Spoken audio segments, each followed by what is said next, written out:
que é ser humano? Do que somos constituídos, formados? O que nos diferencia das demais espécies que existem? E o que nos torna únicos entre os demais seres humanos? Por que eu vivo?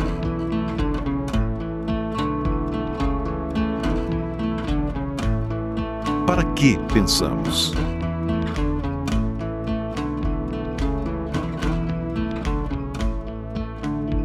E para que sentimos?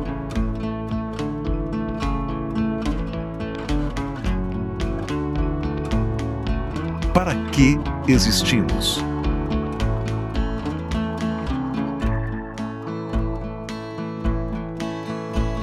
Como as montanhas, o homem guarda em suas entranhas riquezas ignoradas, que haverá de descobrir e utilizar se quiser atingir os elevados fins destinados à sua existência.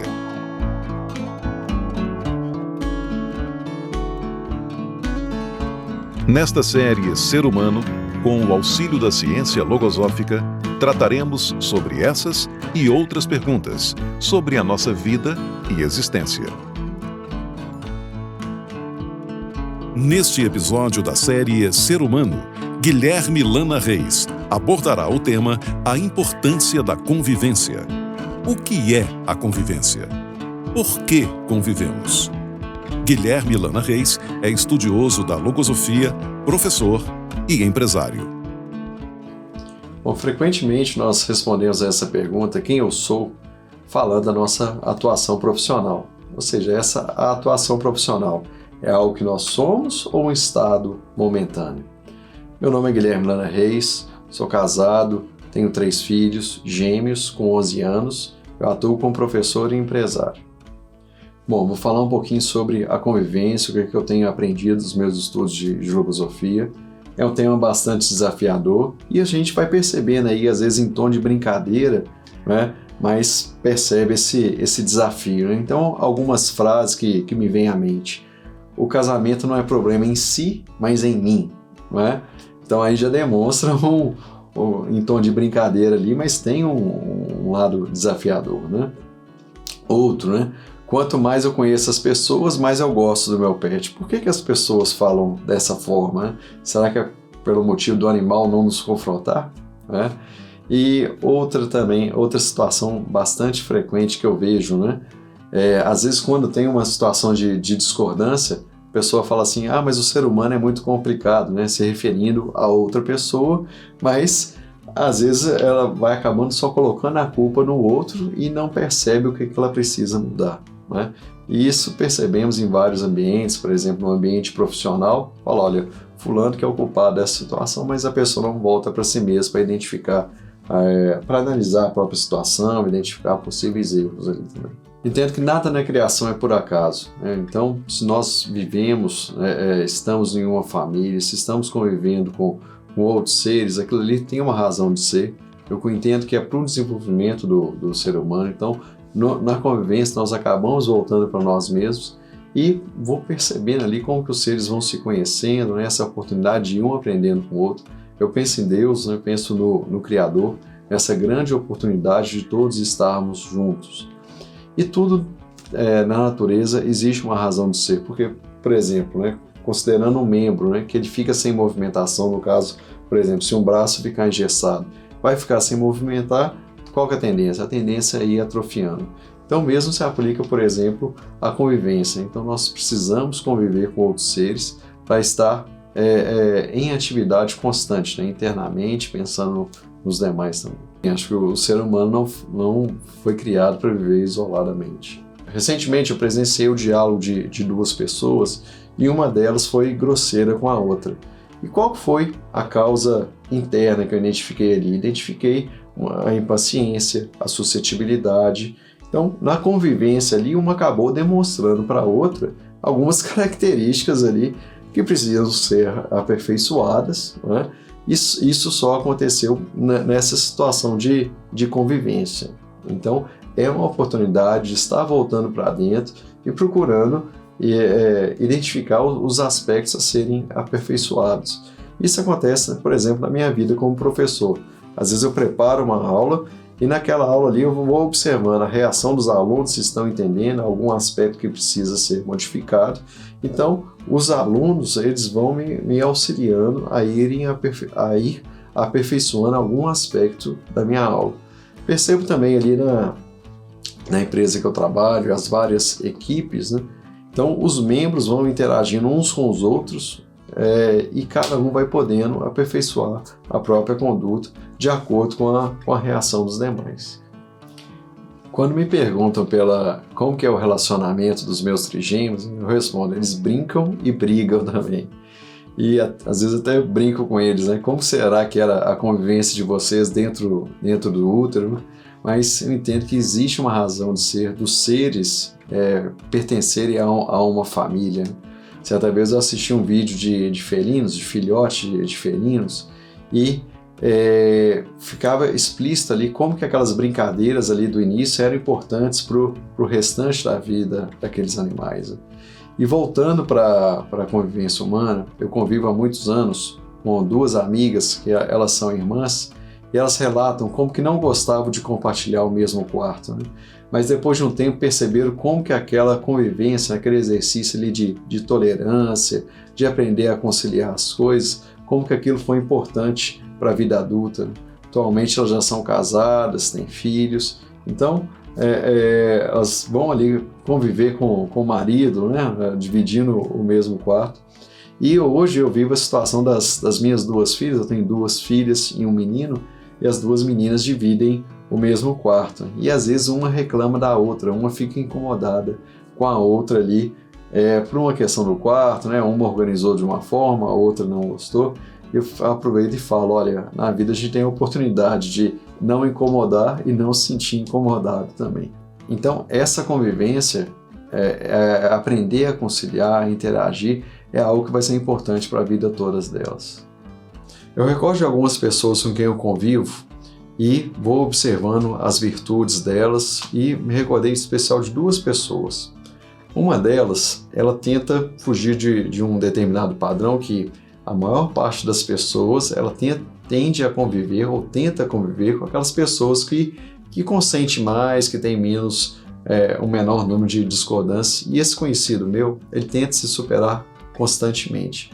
E uma das estratégias é justamente conviver com as pessoas que às vezes ele não concorda com tudo, né? Às vezes que sente algum incômodo, porque no entendimento dele, se ele está sentindo aquele incômodo, a causa pode ser interna, pode ser um aspecto que ele precisa melhorar. Né? Então ele busca esse campo experimental da convivência com pessoas, entre aspas, ali, que para ele seriam de uma convivência um pouco mais difícil. E fazendo uma analogia, eu também me recordo de outra conhecida, que quando ela tirou carteira de motorista, ela procurava aquelas vagas mais difíceis para estacionar. Ou seja, qual que é a associação que eu faço dos dois? Um procurava cultivar ali uma habilidade externa, né? A habilidade de fazer uma manobra com o carro. O outro procurava desenvolver uma habilidade interna, né? Qual que era um fator que dificultava essa convivência com outras pessoas. Observa esses dois seres, né, e é uma grande oportunidade nós irmos identificando as virtudes das pessoas. Eu associo essa virtude à perfeição divina. Em cada ser ali a gente pode ir identificando uma parte de conhecimento, uma parte de virtude. Né? Então o autor da Logosofia fala que esses são os fragmentos perdidos, né? Os fragmentos perdidos da criação, que são o quê? Aquelas peças que nós precisamos para completar esse grande quebra-cabeça que é o ser humano. Né? Uns têm o que a outros faltam, né? Então a gente pode ir identificando nos demais ali o que nos falta. E essa questão da complementaridade isso é importante em vários aspectos. Né? Pega, por exemplo, equipes profissionais, né? Normalmente buscam o quê? Pessoas com características complementares. Na prática de esportes também, buscam os atletas ali que um vai ter características complementares às outras. Né? É um consenso que não se forma um quebra-cabeça com as peças iguais, então daí a importância dos diferentes. Eu identifico a perfeição de Deus em vários aspectos da criação. Uma delas, como eu disse há pouco, é a virtude das pessoas. E outra forma também de expressão é a instituição, as várias instituições da criação. Uma delas é a instituição família.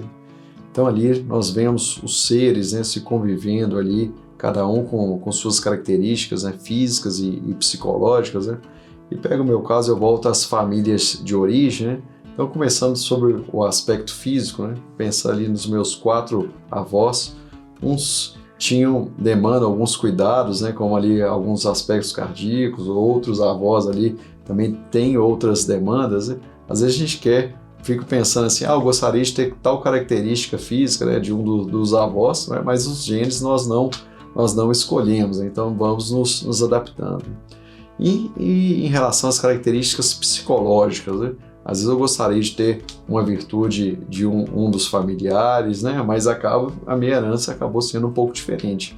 Mas, ao contrário dos genes que a gente não pode mudar, nós podemos mudar essas características psicológicas, né? E dentro da família mesmo, nós temos a oportunidade de ir observando uns nos outros e aprendendo uns com os outros, né? Então, eu fiquei pensando na minha trajetória ali, na minha infância, na minha adolescência, na minha juventude, né? Convivendo dentro da família e com outros seres ao redor. E depois eu fui formando aquela minha trajetória, né? E depois veio a esposa, né? Juntando então 2 trajetórias, né? Se juntando, e mais adiante dando origem aos filhos, né? E não sei acho que somente quem tem filho, né, que sabe descrever esse amor que existe por esses seres, né? Então, o que eu vejo aí da convivência, essa importância, né? Então, estou vendo assim 2 trajetórias, né? Assim, ela com a família de origem dela, eu com a minha, ela com a trajetória, tudo que ela conviveu e eu também. E qual que é o objetivo, né, que eu for vendo nesse plano divino mesmo?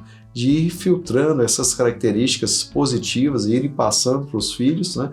E, se possível, ir retendo ali as características negativas, né? Não irem transmitindo. Mas eu observo nos meus filhos, né, tanto características positivas quanto negativas, mas quero que eles me superem, né, que eles sejam melhores que eu. E então sinto, né, esse plano divino, esse amor de Deus, né, ao outorgar esse amor pelos filhos, né, e querer que eles tenham o melhor possível dessa herança familiar, né, que vão passando as virtudes e vão deixando ali as deficiências psicológicas para trás. Dos meus estudos de logosofia, eu recordo 2 conceitos que podem auxiliar a entender essa questão, por que nós acabamos tendo ali divergência com as pessoas que pensam diferente. Um deles é o conceito de individualidade e o outro é o conceito de personalidade. A palavra persona vem do grego, quer dizer máscara, né? E no meu entendimento é aquilo que o ser tenta aparentar ser. Já a individualidade, eu vejo ali que é o que o ser realmente é. E essa individualidade ela pode ser formada a partir ali do cultivo das virtudes. Então, quando o ser, né, 2 seres, né, imagine 2 máscaras, um confrontando com a outra ali. Então, muitos desses confrontos são justamente o quê? O confronto das personalidades, é o confronto, então, das máscaras. Né? 2 pessoas aparentando ser, por exemplo, um não reconhecendo o próprio erro, né? Não querendo que o outro veja o erro, né? Então acaba gerando esses conflitos.